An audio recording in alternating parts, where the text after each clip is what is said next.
ഛത്തീസ്ഗഡിൽ കന്യാസ്ത്രീകളെ അറസ്റ്റ് ചെയ്തതിലെ വർഗീയ അജണ്ട കണ്ണടച്ച് ഇരുട്ടാക്കാത്തവർക്കെല്ലാം കഴിഞ്ഞ ദിവസങ്ങൾക്ക് മുമ്പേ വെളിപ്പെട്ടതാണ്. പക്ഷേ ഇന്നാണ് നിഷേധിക്കാനാവാത്ത തെളിവ് കന്യാസ്ത്രീകൾക്കൊപ്പമുണ്ടായിരുന്ന പെൺകുട്ടിയുടെ തുറന്നു പറച്ചിലായി പുറത്തു വന്നത്.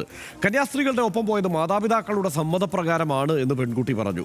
സിസ്റ്റർ പ്രീതി മേരിയെയും സിസ്റ്റർ വന്ദന ഫ്രാൻസിസിനെയും തടവറയിൽ അടച്ച് 7ാം ദിവസം ഇന്ന് കേന്ദ്രത്തിന്റെ വൈകിയ വിവേകവും വന്നു. വിഷയത്തിൽ ഇടപെടാമെന്ന് കേന്ദ്ര ആഭ്യന്തരമന്ത്രി അമിത്ഷാ കേരളത്തിൽ നിന്നുള്ള MP-മാർക്ക് ഉറപ്പു നൽകിയിരുന്നു.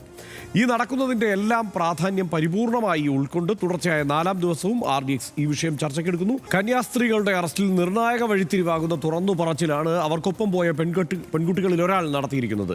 മാതാപിതാക്കളുടെ സമ്മതത്തോടെ സ്വന്തം ഇഷ്ടപ്രകാരമാണ് അവരോടൊപ്പം പോയത്. റെയിൽവേ സ്റ്റേഷനിൽ വെച്ച് ബജറംഗ് ദൾ പ്രവർത്തകർ മർദ്ദിച്ചെന്നും ഇന്ത്യ ടുഡേ ചാനലിന് നൽകിയ അഭിമുഖത്തിൽ പെൺകുട്ടി പറഞ്ഞു. കന്യാസ്ത്രീകൾ നിരപരാധികളാണെന്നും വിഷയത്തിൽ കേന്ദ്ര സർക്കാർ ഇടപെടുമെന്നും ആഭ്യന്തരമന്ത്രി അമിത്ഷാ കേരളത്തിൽ നിന്നുള്ള MP-മാർക്ക് ഉറപ്പു നൽകി. സർക്കാരുമായി സംസാരിച്ചു. ഇതിനകത്ത് ഒരു തെറ്റിദ്ധാരണ ഉണ്ട്. അതിൻ്റെ അടിസ്ഥാനത്തിൽ ആയിരിക്കാം ഏതെങ്കിലും ഒരു കേസിലേക്ക് പോയത്. ഏതൊക്കെയാലും ഉടനടി ഇതിനൊരു മോചനം ഉണ്ടാകും എന്നാണ് ഞങ്ങളോട് പറഞ്ഞിരിക്കുന്ന കാര്യം. ബഹുമാനപ്പെട്ട കേന്ദ്ര ആഭ്യന്തരമന്ത്രി തന്നെ പറഞ്ഞു, നൺസ് ആർ ഇന്നസെന്റ്. അവർ നിരപരാധികളാണ്. ആ നിരപരാധികളായവരെ പീഡിപ്പിക്കുന്നു, അവരെ ഹരാസ് ചെയ്യാൻ പാടില്ല. അവർക്ക് എത്രയും പെട്ടെന്ന് ജാമ്യം ലഭിക്കുന്നതിന് ആവശ്യമായിട്ടുള്ള നടപടികൾ സ്വീകരിക്കും. കന്യാസ്ത്രീകളുടെ അറസ്റ്റിനെ ഛത്തീസ്ഗഡ് മുഖ്യമന്ത്രി വിഷ്ണു ദേവ് സായ് ഇന്നും ന്യായീകരിച്ചു. പോലീസ് അവരുടെ ജോലി ചെയ്യുന്നു എന്നാണ് അദ്ദേഹത്തിന്റെ നിലപാട്. पुलिस अपना काम कर रही है और कल कांग्रेस का एक डेलीगेशन आया हुआ था. उसमें माननीय सांसदगण, विधायकगण और संगठन के लोग भी थे. उनसे हमारी मुलाकात हुई. കന്യാസ്ത്രീകളുടെ അറസ്റ്റിൽ ഛത്തീസ്ഗഡ് സർക്കാരിന് പങ്കില്ല എന്ന വിചിത്രവാദമാണ് കേന്ദ്രമന്ത്രി ജോർജ് കുര്യൻ പങ്കുവച്ചത്. പ്രശ്നപരിഹാരത്തിന് ആത്മാർത്ഥമായി ഇടപെട്ടത് BJP മാത്രമാണെന്നും ജോർജ് കുര്യൻ പറഞ്ഞു. BJP അല്ല പിടിച്ചു പുറത്തിട്ടത്, അകത്തിട്ടത്. അവിടെ കുട്ടികളെ ഒറ്റയ്ക്ക് കണ്ടപ്പോൾ ഒരു TT-യാണ് പോലീസുകാരോട് പറഞ്ഞു ഇവരെ ഒന്ന് ശ്രദ്ധിക്കാൻ. നടപടിക്രമം പൂർത്തിയാക്കാതെ ജാമ്യം കൊടുത്താൽ അപേക്ഷ കൊടുത്താൽ തള്ളിക്കളയും. അറിയത്തില്ലേ? അങ്ങനെ പറ്റിയതാണ്. അപ്പോൾ അതുകൊണ്ട് ആ പ്രശ്നം പരിഹരിക്കാനുള്ള ആത്മാർത്ഥമായിട്ടുള്ള ശ്രമം BJP-യുടെ ഭാഗത്തു നിന്ന് മാത്രമേ ഉണ്ടാവുന്നുള്ളൂ. ഇരുതോണിയിൽ ചവിട്ടുന്ന BJP നിലപാട് അംഗീകരിക്കാനാകില്ല എന്ന് ഓർത്തഡോക്സ് സഭ കാത്തോലിക്ക ബാവ മാത്യൂസ് തൃതീയൻ പറഞ്ഞു. കേരളത്തിൽ നല്ല ബന്ധമാണെന്ന് പറഞ്ഞിട്ട് പിന്നെ എന്തുകൊണ്ടാണ് കേരളത്തിൽ പ്രതികരണം എതിരായിട്ട് വരുന്നത്? അപ്പോൾ കേരളത്തിലുള്ളതായിരിക്കുന്ന ക്രിസ്ത്യാനികൾക്ക് ഇത് തിരിച്ചറിയാനുള്ള കഴിവുണ്ട്. അങ്ങനെ ഒരു വശത്തൂടെ പ്രീണനവും മറുവശത്തൂടെ പീഡനവും നടത്തുന്നത് അത് ഇരു തോണിയിൽ ചവിട്ടുന്നത് പോലെയുള്ള സംരംഭമാണ്. അത് സഭയ്ക്ക് സ്വീകരിക്കാനായിട്ട് തയ്യാറാകുന്നതല്ല. BJP അജണ്ടയിൽ കത്തോലിക്ക സഭാ മെത്രാന്മാരും അച്ഛന്മാരും വീണുപോയെന്ന് സിറോ മലബാർ സഭ മുൻ വക്താവ് father Paul Thelakkat news Malayalam leaders മോർണിംഗിൽ പറഞ്ഞു. സംഘപരിവാർ പ്രത്യയശാസ്ത്രം എന്തെന്ന് ആരും ഓർത്തില്ല എന്നും അദ്ദേഹം പറഞ്ഞു. കേരളത്തിലെ മെത്രാന്മാർ ഇതുവരെ എന്താണ് ചെയ്തത് എന്ന് നിങ്ങൾക്കെല്ലാവർക്കും അറിയാം. ഇവരെ പ്രീണിപ്പിക്കുകയും ഇവരുടെ കേക്ക് കഴിക്കുകയും ഇവരോട് പ്രധാനമന്ത്രിയോടൊത്ത് ക്രിസ്മസിന് ഈസ്റ്ററിനും പോയി കെട്ടിപ്പിടിക്കുകയും ഒക്കെ ചെയ്തവരാണ്. അന്ന് ഇവരാരും ഓർത്തില്ലേ ഈ പ്രത്യയശാസ്ത്രം എന്താണെന്ന്? അവർക്കാർക്കും മനസ്സിലായില്ലേ? ഞാൻ മനസ്സിലാക്കുന്നതനുസരിച്ച് ഇവിടെ ശക്തമായ മുസ്ലിം വിരോധം പടർത്തുന്നതും ആരാണ്? അതിനകത്ത് മെത്രാന്മാർ പോലും ഉണ്ട്. ഈ വിഷയത്തിൽ ഇന്ന് വന്ന പ്രതികരണങ്ങളും സംഭവങ്ങളും ഇതൊക്കെയാണ്. സനീഷ്, ഇതിപ്പോൾ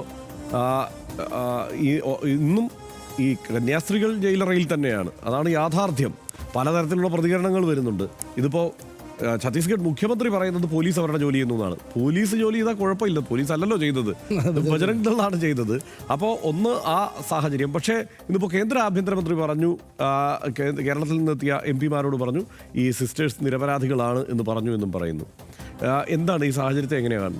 ഇതിപ്പം ഇന്ന് ഈ ദിവസങ്ങളിൽ, ഈ സംഭവം ഉണ്ടായതിനു ശേഷമുള്ള ദിവസങ്ങളിൽ ഏറ്റവും ആശ്വാസകരമായ ദിവസമായിട്ടാണ് ഞാനിതിനെ കാണുന്നത്. കാരണം ബഹുമാനനായിട്ടുള്ള അമിത്ഷാ അങ്ങനെ ഒരു നിലപാട്, അതായത് നൺസ് ആർ ഇന്നസെന്റ് എന്ന് തന്നെ അമിത്ഷാ പറഞ്ഞു എന്നാണല്ലോ NK പ്രേമചന്ദ്രൻ നേരത്തെ പറയുന്നതായിട്ട് കേട്ടോ. അപ്പോൾ ആഭ്യന്തരമന്ത്രി അമിത്ഷാ അദ്ദേഹം അങ്ങനെ പറഞ്ഞ സ്ഥിതിക്ക് ഇനി അധികം താമസിയാതെ അവർക്ക് പുറത്തേക്ക് ഇറങ്ങാനുള്ള സാഹചര്യം ഉണ്ടാകും ഞാൻ പൂർണ്ണമായിട്ട് വിശ്വസിക്കുന്നു. കാരണം അദ്ദേഹത്തിന് അതിനുള്ള ശക്തി ഉണ്ടെന്ന് നമുക്കറിയാമല്ലോ. ഇതിനകത്ത് ഏറ്റവും ആദ്യം കണ്ട ബൈറ്റിൽ ആ കുട്ടി പറയുന്നത് അത് കാണുമ്പോൾ വലിയ സങ്കടമാണ്. കാരണം ഒന്ന്, രാജ്യത്തിൻ്റെ ആ ഭാഗങ്ങളിൽ വളരെ കഷ്ടപ്പെട്ട് ജീവിക്കുന്ന മനുഷ്യർ, അവർക്ക് പെൺകുട്ടികളായിരിക്കെ സ്ത്രീകളായിരിക്കെ അവർക്ക് സേഫായിട്ട് പോയിട്ട് ഈ കന്യാസ്ത്രീ മഠങ്ങളിലോ അവരുടെ സ്ഥാപനങ്ങളിലോ പോയിട്ട് ജോലി ചെയ്തിട്ട് വളരെ കഠിനതരമായിട്ടുള്ള ജീവിത സാഹചര്യങ്ങളിൽ നിന്ന് പോയിട്ട് ജോലി ചെയ്ത് ജീവിക്കാനുള്ള ഒരു അവസരം പോയി എന്ന് മാത്രമല്ല, അവിടെ ഹ്യൂമിലിയേറ്റ് ചെയ്യപ്പെട്ടു, അവരുടെ കൂടെ ഉണ്ടായിരുന്ന സഹോദരന് മർദ്ദനമേറ്റു.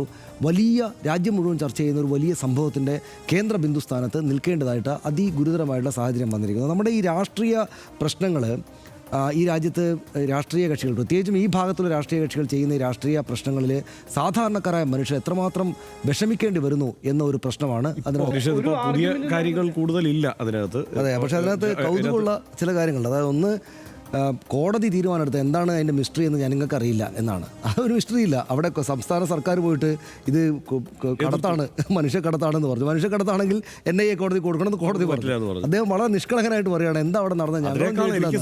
BJP ഭരിക്കുന്ന സർക്കാർ, അവിടെ BJP സർക്കാരാണ് എന്നുള്ളതും Bajrang Dal പ്രവർത്തകരാണെന്നുള്ളതും.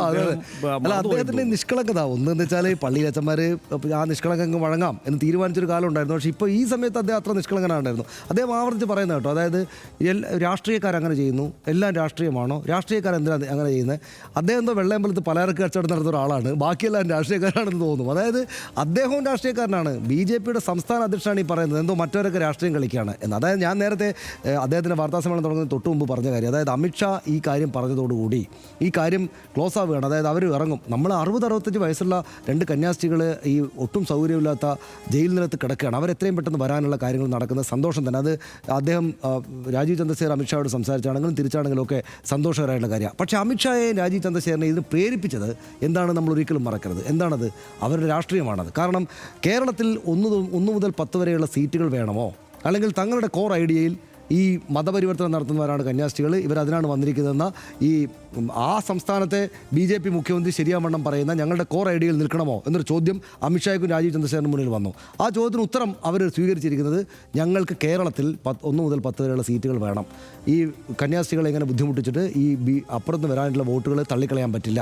Core idea BJP എപ്പോഴും അങ്ങനെയാണ് ചെയ്യുക. കോർ ഐഡിയ പിന്നെയും അവരുടെ കയ്യിൽ എപ്പോഴും സ്ട്രോങ് ആയിട്ട് കോർ ഐഡിയ ഉണ്ടാകും. അവരുടെ ഐഡിയോളജി, അവരുടെ രാഷ്ട്രീയം അവരുടെ കയ്യിൽ സ്ട്രോങ് ആയിട്ടുണ്ടാകും. അതൊരിക്കലും ഇല്ലാതായി പോയില്ല. RSS ഒക്കെ വളരെ സ്ട്രോങ് ആയിട്ട് നിന്നുള്ളൂ. അതിന് അവിടെ ബജരംഗത്തിലും നിരവധിയായിട്ടുള്ള ഔട്ട്ഫിറ്റുകളുണ്ട്. പക്ഷേ ഇപ്പോൾ രാഷ്ട്രീയം ഈ സീറ്റ് പിടിക്കുക എന്നുള്ളതാണ്. അത് അമിത്ഷായ്ക്കും ആവശ്യമാണ്, നരേന്ദ്രമോദിക്കും ആവശ്യമാണ് കേരളത്തിലെ സീറ്റുകൾ. അതുകൊണ്ട് ഇപ്പോൾ ഇങ്ങനെയാണ് ഞങ്ങളുടെ നിലപാട് എന്നെടുക്കുക. പക്ഷേ ജോർജ് കുര്യൻ സംസാരിക്കുന്നത് കേട്ടില്ലേ? ജോർജ് കുര്യൻ അടിയുറച്ച BJP കാരനാണ്. അല്ല അതെന്തുകൊണ്ടാണെന്ന് അറിയാം അങ്ങനെ മനസ്സിലാകുന്നത്? അദ്ദേഹത്തിന് അങ്ങനെ അഴകുഴ സംസാരിക്കേണ്ടി വന്ന എന്തുകൊണ്ടാണ് ഹർഷൻ? അദ്ദേഹത്തിൻ്റെ ഉള്ളിൽ കൺഫ്യൂഷൻ ഉണ്ട്. കാരണം അദ്ദേഹം അടിയുറച്ച BJP കാരനാണ്, അടിയുറച്ച സംഘപരിവാരക്കാരനാണ്. കേരളത്തിൽ നിന്ന് നാളെ എന്തെങ്കിലും ഒരു അധികാര പദവി കിട്ടുമെന്ന ഒരു തോന്നൽ പോലും ഇല്ലാത്തൊരു കാലത്ത് അദ്ദേഹം ഒരു ഹിന്ദു മതത്തിലെ ആളുകളാണല്ലോ RSSനും BJPയോടും ചേർന്ന് നിൽക്കുക. അങ്ങനെ അല്ലാതിരുന്നിട്ട് പോലും അടിയുറച്ച് നാളെ എന്തെങ്കിലും ഒരു പദവി കിട്ടുമെന്നല്ലാതെ സ്ട്രോങ് ആയി നിന്ന BJP കാരനും ആ ഐഡിയോളജിയുള്ള ആളാണ് അദ്ദേഹം. അതുകൊണ്ട് എന്താണെന്ന് വെച്ചാൽ അദ്ദേഹത്തിന് അറിയാം ആത്യന്തികമായിട്ട് ഈ ഛത്തീസ്ഗഡ് മുഖ്യമന്ത്രി പറയുന്നതാണ് ഞങ്ങളുടെ ഐഡിയോളജി. ഇവിടെ അദ്ദേഹത്തിന് വഴങ്ങാൻ പറ്റുന്നില്ല. അദ്ദേഹത്തിന് രാജീവ് ചന്ദ്രശേഖരന് ജയിക്കാനും, രാജീവ് ചന്ദ്രൻ കുറച്ച് കോർപ്പറേറ്റ് സ്റ്റൈലാണ്. അദ്ദേഹം അമിത്ഷായും പറഞ്ഞിരിക്കുന്നത് നിങ്ങൾ സീറ്റ് പിടിച്ചോ, ബാക്കി ഞങ്ങൾ നോക്കോളാം എന്നാണ്. അതുകൊണ്ട് രാജീവ് ചന്ദ്രശേഖരൻ മറ്റെല്ലാവരും രാഷ്ട്രീയം കളിക്കുന്നു, ഞാൻ പിന്നെ ഒരു പാവം നിഷ്കളങ്കനായുള്ള ഒരാളാണല്ലോ എന്ന് സ്ഥാപിക്കാൻ ശ്രമിക്കുന്നു. പക്ഷേ ഹാർഡ് കോർ ഐഡിയോളജിയുള്ള ജോർജ് കുര്യൻ അങ്ങനെ പറഞ്ഞിട്ട് പറ്റിക്കാൻ അദ്ദേഹത്തിന് മനസ്സില്ല. അതുകൊണ്ടാണ് അദ്ദേഹം അന്ന് അങ്ങോട്ടും ഇങ്ങോട്ടും ആയിപ്പോയതെന്നാണ് മനസ്സിലാക്കുന്നത്. വളരെ വ്യക്തമാണ് കാര്യങ്ങൾ. പക്ഷേ ഒറ്റ കാര്യം കൂടെ ഹർഷൻ, ഇതെല്ലാം നടന്നു. BJPക്ക് വോട്ട് കിട്ടില്ല, ക്രിസ്ത്യൻ വോട്ട് എന്നാണ് ഹർഷൻ വിചാരിക്കുന്നത്? ഞാൻ വിചാരിക്കുന്നില്ല. ഈ പള്ളിയച്ചന്മാർ എല്ലാം അതെന്ന് വെച്ചാൽ അതും അത്ര എളുപ്പത്തിൽ തകരുന്ന പരുവത്തിലല്ല ഈ രൂപപ്പെട്ടിരിക്കുന്നത്. കാരണം തുടർച്ചയായി പല കാരണങ്ങളുണ്ട്. അതിൽ ഏറ്റവും പ്രധാനപ്പെട്ടത് മുസ്ലിം വിരോധം തന്നെയാണ്. ആ നിലയ്ക്ക് പല വിഷയങ്ങൾ വരുന്നു അവരിൽ നിന്നാണ്. അതായത് സഭാ നേതൃത്വങ്ങളിൽ നിന്നാണ് ഇവിടെ ലവ് ജിഹാദ് എന്നുള്ള വാക്ക് ഇത്രയും പ്രചാരം നേടുന്നത്. ആ ലവ് ജിഹാദിനപ്പുറത്ത് ഫുഡ് ജിഹാദ് എന്നുള്ള സംഗതികൾ വരുന്നു. പലതരത്തിൽ പിന്നെന്താണ് ഡ്രഗ്സ് ജിഹാദ് വരുന്നു. ഇതെല്ലാം വന്നത് ഇവിടുന്നാണ്. അതുകൊണ്ട് തന്നെ അതത്ര എളുപ്പത്തിൽ അങ്ങനെ അത് തകരുന്ന ഒന്നല്ല. ഇപ്പോൾ 2 കന്യാസ്ത്രീകളുടെ പ്രശ്നം വളരെ പെട്ടെന്ന് ആ നിലയ്ക്ക് അത് പരിഹരിക്കപ്പെട്ടു പോകുന്നു തന്നെയാണ് ഞാനും കരുതുന്നത്. പക്ഷേ ഒരു വിശ്വാസ തകർച്ച ഉണ്ടായിട്ടുണ്ട്. പക്ഷേ അപ്പോഴും അവരെന്ത് ചെയ്യുന്നറിയോ? അതായത് താങ്ക് യു ബൃന്ദാക്കാരായിട്ട് ഫോൺ വിളിച്ച് പറയും, താങ്ക് യു A റഹീം എന്ന് ഫോൺ വിളിച്ച് പറയും, thank you NK Premachandran phone വിളിച്ച് പറയും. പക്ഷേ വോട്ട് അവർ BJP കൊടുക്കും. അല്ല ഇപ്പോൾ പക്ഷേ ഒരു കാര്യമുണ്ട് സരീഷ്, എന്തായാലും ഇതിൽ ഈ പറഞ്ഞ ജോർജ് കുര്യൻ്റെയും വിജി തമ്പിയുടെയും ആർ വി ബാബുവിൻ്റെയും ഒക്കെ നിലപാട് അത് ഈ പറഞ്ഞതുപോലെ ഒരു കോർ നിലപാടാണ്, ആ കാര്യത്തിൽ സംശയമൊന്നുമില്ല. പക്ഷേ രാജീവ് ചന്ദ്രശേഖറിൻ്റെ നിലപാടാണ് ഏറ്റവും ശ്രദ്ധേയമായ കാര്യം തന്നെയാണ് എനിക്ക് തോന്നുന്നത്. രാജീവ് ചന്ദ്രശേഖർ അതായത് ഓരോരുത്തരും അവരവരെ ലക്ഷ്യമിട്ടിരിക്കുന്നതിൽ ഉറച്ചു നിൽക്കുന്നു. രാജീവ് ചന്ദ്രശേഖർ ആ സീറ്റ് ഇവിടെ പിടിക്കണം, തെരഞ്ഞെടുപ്പിൽ വിജയിക്കണം, അത് തന്നെയാണ് നമ്മുടെ എന്നുള്ള അത് വാശിയൊന്നുമില്ല, അതിൽ തന്നെ നിൽക്കുന്നു. ഇനി അതിനേക്കാൾ ഭീകരവില്ലൻ ഞാൻ കണ്ടിട്ടുള്ളത് സുരേഷ് ഗോപി. പറയാൻ വിട്ടുപോയതാ, ഒരക്ഷരം കമാന്ന് പിടിയിട്ടില്ല. അന്ന് ഇവിടുന്ന് എവിടെയാണെന്ന് പോലും അറിയാതെ പാർലമെന്റിൽ ഇങ്ങനെ ഇരിക്കുന്നത് കാണാം. ഈ കാര്യത്തെ മിണ്ടാതിരിക്കുന്നതിൽ ജോയ് മാത്യുവിനെ തോൽപ്പിച്ചു. അതുപോലത്തെ നിശബ്ദതയാണ് സുരേഷ് ഗോപി പാലിച്ചിരിക്കുന്നത് എന്നുള്ളതാണ്. നമ്മുടെ ആഭ്യന്തരമന്ത്രി കേരളത്തിലെ MP-മാർക്ക് നൽകിയ വാക്ക് വിശ്വസിക്കാമെങ്കിൽ 7 ദിവസത്തെ തടവറ വാസത്തിന് ശേഷം കന്യാസ്ത്രീമാർ ഇരുവരും ഉടൻ മോചിതരാകും. മത്തായിയുടെ സുവിശേഷം 25-ാം അധ്യായം 36-ാം വാക്യം ഇങ്ങനെ പറയുന്നു: ഞാൻ തടവിലായിരിക്കുമ്പോൾ നിങ്ങൾ എന്നെ സന്ദർശിച്ചു. അങ്ങേയറ്റത്തെ അനീതി നേരിട്ട് സിസ്റ്റർ പ്രീതി മേരിയും സിസ്റ്റർ വന്ദന ഫ്രാൻസിസും തടവറയിൽ കഴിഞ്ഞ നേരത്ത് മനസ്സുകൊണ്ടെങ്കിലും അവരെ സന്ദർശിച്ച എല്ലാ സുമനസ്സുകളെയും RDX അഭിവാദ്യം ചെയ്യുന്നു. നേരിട്ട് പോയി കണ്ട ആശ്വാസമായവരെ, അവരുടെ മോചനത്തിനായി ഇടപെട്ടുകൊണ്ടിരിക്കുന്നവരെ ആർദ്രതയോടെ ഓർക്കുന്നു. രാഷ്ട്രീയ മതചിന്തകൾക്ക് അതീതമായി കേരളം ഒരിക്കൽ കൂടി ഒരു മനസ്സായി മോചന ശ്രമങ്ങളെ എതിർത്ത, അവരെ തടവിൽ തന്നെ ഇടണമെന്ന് ആക്രോശിച്ച ന്യൂനപക്ഷമായി ചിലരുണ്ട്. അവരെ അവഗണിച്ച് മുമ്പോട്ട് പോകാം. വിശ്വാസ സ്വാതന്ത്ര്യത്തിലടക്കം പുരോഗമന സ്വഭാവമുള്ള ചർച്ചകൾ ഈ വിഷയം നാന്ദിയാക്കി രാജ്യത്ത് ഉയരും എന്നും നമുക്ക് പ്രതീക്ഷിക്കാം.